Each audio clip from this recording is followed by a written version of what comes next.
Shalom Bapak Ibu dan Saudara sekalian, seluruh jemaat yang diberkati oleh Tuhan. Dalam memasuki minggu yang baru, kembali saya mengajak saudara untuk belajar kebenaran firman Tuhan dari seri Kitab Korintus. Dan kita sudah sampai di dalam kitab 2 Korintus pasal yang ke-8. Saya akan membaca ayat yang ke-7 bagi Bapak Ibu dan Saudara sekalian. Maka sekarang, sama seperti kamu kaya dalam segala sesuatu, dalam iman, dalam perkataan, dalam pengetahuan, dalam kesungguhan untuk membantu, dan dalam kasihmu terhadap kami.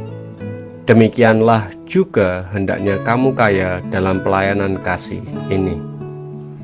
Bapak, Ibu, dan Saudara sekalian, miskin dalam penderitaan, namun kaya dalam kemurahan. Itulah kalimat yang dinyatakan oleh Paulus tentang kelompok jemaat di Makedonia. Meskipun kemiskinan menjadi keadaan jasmani, namun kekayaan secara rohani mampu mendorong seseorang untuk dapat melakukan perbuatan baik. Sepertinya hal ini susah untuk dilakukan oleh kebanyakan orang, karena keadaan jasmani biasanya mempengaruhi keadaan rohani. Inilah yang menjadi dorongan Rasul Paulus kepada jemaat di Korintus dan juga kepada kita sebagai orang percaya pada masa kini. Apakah yang bisa kita pelajari? Paulus mengingatkan bahwa iman sejati kepada Kristus menjadikan kehidupan orang percaya mengalami pimpinan Allah dan menerima kasih karunia dari Yesus Kristus. Sehingga jemaat perlu untuk meresponi kasih karunia Kristus dengan mempraktekkan kepekaan dan kasih kepada sesamanya. Paulus bersyukur dan menyebut jemaat Korintus sebagai jemaat yang kaya.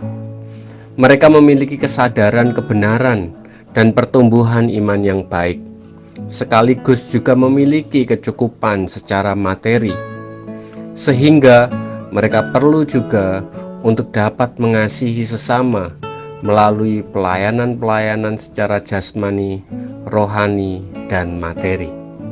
Ini dipraktekkan sebagai bentuk bukti sebuah iman.